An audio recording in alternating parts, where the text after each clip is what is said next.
and welcome to number 31 of Travels Around My Bedroom.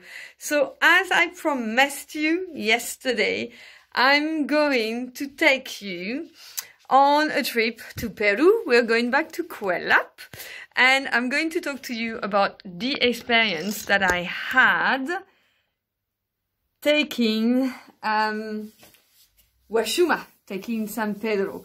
But I will also talk to you about ayahuasca. So let's start with ayahuasca. So first of all, you don't do these traditional medicine and engage with them one after the other. Yes, you need to have some time in between. So when I arrived in Peru, I had heard of ayahuasca, who hasn't? And I was very skeptic about it because I work in the tourism industry. I know that it has become a trend and that a lot of people experience it in conditions that I completely and utterly disagree with. And by that, I mean that people, you have a bunch of young people come, they're all put into a room, you've got 40, 50 people, they're all given the plan to take, and then something happens or doesn't happen, and they're let out into nature afterwards, or into the urban wilderness. And that is just not the way you engage with traditional medicine. First of all, it's called medicine. So it commands some respect, and you need to treat it as such.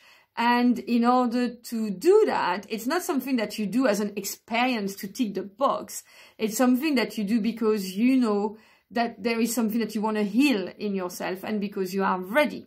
So when I arrived in Peru, I had an interest, a kind of professional interest. And I was training a group of women guides and tour operators, and I started chatting with them and asking them about it and saying, well, I might be interested, but how do they feel as Peruvian women as well about ayahuasca, what's happening around it? And we had a really fantastic conversation about it, and what I discovered is that some of these ladies had their own shaman and that they participated, they did ayahuasca as well, because of course it's part of their culture. And I asked a few of them, to give me access, if possible, to their own shaman, because I really didn't want to do something that was commercial. And I'm sure you will resonate with it, especially if I'm here, talking to predominantly a female crowd. The last thing you want is to put yourself in danger when you're traveling on your own as a woman. And I'm very, very aware of that. So for me, I really had conditions. If I did this, I wanted it to be done with, first of all, local shamans, and people that could look after me at least for a day after the ceremony. And I absolutely wanted to have it in a small group of people. I didn't want to be part of a big crowd of cattle, as I call it. So yeah, so it came to me. This is it. And I was connected to two shamans. And when I did ayahuasca, it was amazing because so I had to take a flight. I went to this place, and then the shaman came to pick me up. So one thing that I forgot is that you have to prepare. Okay, so you have a special diet that you have to stick to for 8 to 10 days before you take the plant. And if you don't do that, it's not going to work, and it's a waste of time for everyone. And again, it's very disrespectful. So I had this diet where I could only eat these, no alcohol, of course, no pleasures of the flesh, So there are lots of things that you have to do. So it's a kind of cleansing process of your body, of your energy, and of your mind as well. And then we drove for about an hour and a half to a river. From the river, we took a pirogue, and then we went out to the water for about half an hour. And then when we arrived there, then we had to walk, and I had to cross 2 rivers bare feet in order to go to that place, which was in the middle of nowhere with no electricity and of course no mobile phone signal. And I stayed there and did the ceremony. So it's not only the ceremony, is that you have to drink a few things before that actually the medicine, the potions, the mixtures I had to take to prepare me to take ayahuasca were more like put me in more discomfort than taking ayahuasca itself. Yes. So it took 2 days of being there to be able to take the plant, and I was with the shaman and 3 Peruvians, which was really, really lovely.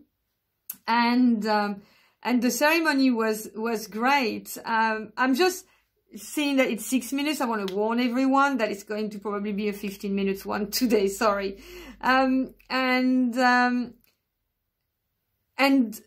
you have to put intention into the plant when you take it. So you have to know why you're taking it and what you're trying to heal. And it was for me a very relaxing experience.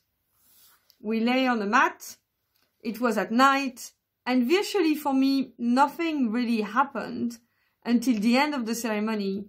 And the shaman came to put his hand in front of my head, on my forehead, and tell me that it was finished. And I don't know what happened. I felt this really magical thing, and I was suddenly overcome with love for the entire world. So I started dancing, did a little bit of singing, and went hugging the other 3 people that were with me in the group. And I was really, really happy. I wanted to eat, and of course I couldn't, yeah, because you can't eat after the ceremony. And I didn't have any side effect or no issues. I mean, the 3 Peruvians that I was doing it with, they were vomiting, but me, I was fine, no problem. So then it took me about a week before I engaged in Wachuma in San Pedro, the one that I mentioned yesterday when I went to Kuelap, when I went to the mountains. And again, I did that with the shaman of one of the ladies that I trained. And please, this is like the biggest advice, everyone. Do not, if you want to do this thing, do not buy any package from a tour operator or from someone who does it even in small groups. I absolutely would recommend you to find a local female tour operator in Peru or guide and start a conversation with her and see what she can organize for you. That it will be such a different experience, you have no idea. And I'm glad to answer your questions if you want to. I'll happily connect you to some of these ladies because they are, I know them very well and they're absolutely fantastic. But I took part in a small ceremony again. There was the shaman, his wife, and a lady from Ecuador. And we started the ceremony at 2 p.m. and it finished at 8. And like ayahuasca, nothing happened for me during the whole ceremony. And I was getting really frustrated and really getting upset because I thought I've spent this money and nothing is happening whatsoever. So it's right at the end when the lady from Ecuador, the young woman, and you know there are people that are around you where you can feel their charisma, and I could just feel that she was a very special young woman. And she gave me this thing. Well, she didn't, she blew, she blew, yeah, some medicinal herbs in my nose through a straw. And that's when everything started for me.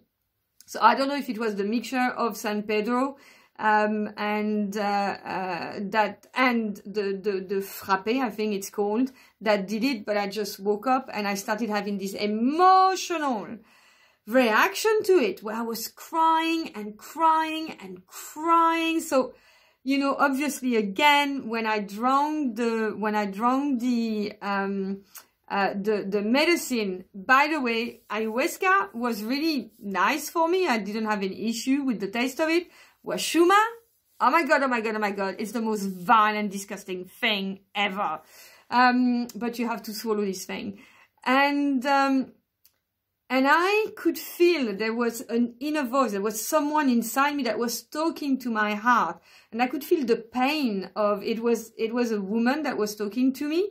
I couldn't see her, but I knew what she was doing. And she was a priestess. I know it will sound completely nuts. And tell me, you know, I will tell you something. If you had told me, you know, upon arrival in Peru, that I would indulge in doing any of this, I would have laughed at your face, because it's not the kind of stuff that I do. But I would advise, yeah, I would say, I mean, I'm not here to give any advice, yes, but I would say that for me, it was an amazing experience, which I would repeat, definitely, in a controlled environment, to make sure that I'm being really beautifully held and taken care of. So, sorry, it's 12 minutes, I'm moving on. Yeah, so I was overcome with this pain and these tears, which were obviously coming out of me, you know, as well. And I had, so several things, you know, happened. And what was amazing is that the shaman had a wooden stick with him. And this wooden stick, at the top of the wooden stick, there was a condor that was carved. And then a sun as well on that stick. Now, some of you, if you've seen my video on Peru already, you will know that I had this connection with the condor. So I started feeling as well like I was a condor, that I was flying. So he gave me the stick and I held on to that stick all night, actually. And it felt like the stick was a part of me. Do not ask me, like, it makes no sense, yes? But you have to decide, you know, the other thing as well that I would say is that if you engage in such an experience, you have to let go of everything. You have to decide to go with whatever your body, your heart, you know, your mind tells you to do without having to fight it. Even if you're there, you know what's going on and you think this is totally balmy, yes? Because there is really no other word, but it's balmy beauty.